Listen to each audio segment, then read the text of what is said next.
Orang yang rajin tahajud akan mendapatkan 4 keutamaan yang tidak didapatkan oleh orang-orang yang tidak tahajud, sekalipun sholat fardunya begitu khusyuk. Di antum sholat fardu khusyuk, bagus, tapi nggak tahajud, nggak dapat 4 keutamaan itu.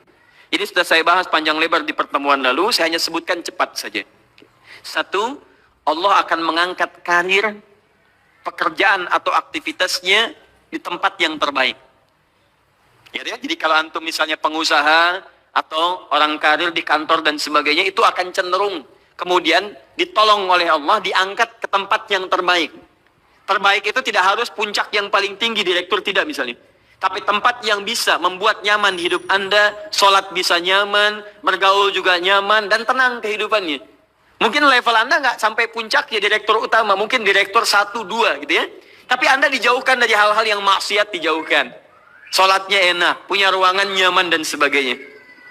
2, Allah akan bimbing setiap ahli tahajud.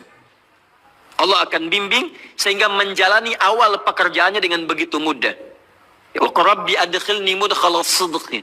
Ya Allah, tolong bimbing saya supaya mengawali pekerjaan dengan cara yang benar.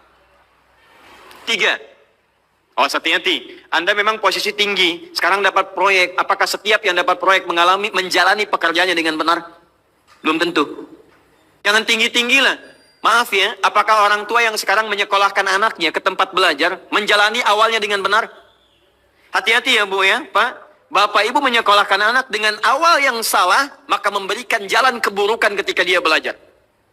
Saya katakan jangan pernah Anda masukkan anak Anda ke sekolah dengan menyogok. Bayar sekian supaya masuk, menyalahi aturan. Kalau awalnya sudah salah, bagaimana anak Anda bisa belajar dengan benar? Mustahil mendapatkan sesuatu yang tidak baik.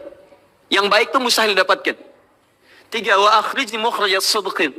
Allah berikan jalan keluar terbaik dari persoalan yang dirasakan.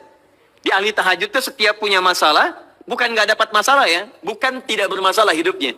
Dia mendapat ujian juga. Cuman sebelum diuji, diringankan masalahnya. Sehingga seakan-akan nggak punya masalah. Padahal sama dengan yang lain. Cuma saat akan dia lalui, Allah ringankan persoalannya sehingga mudah dilalui. Dan yang keempat ini yang hebat. Ya, waj'alni min ladunka sultanan nasira.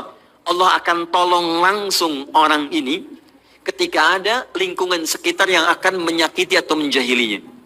Kalau diisengi orang, diganggu orang, dan sebagainya, ini orang-orang seperti ini langsung mendapatkan perlindungan dari Allah Subhanahu wa Ta'ala. Ada satu kali, ini kisah nyata, seorang saleh, ahli tahajud, sampai saking ahli tahajudnya tidak ingin meninggalkan kebiasaan ini.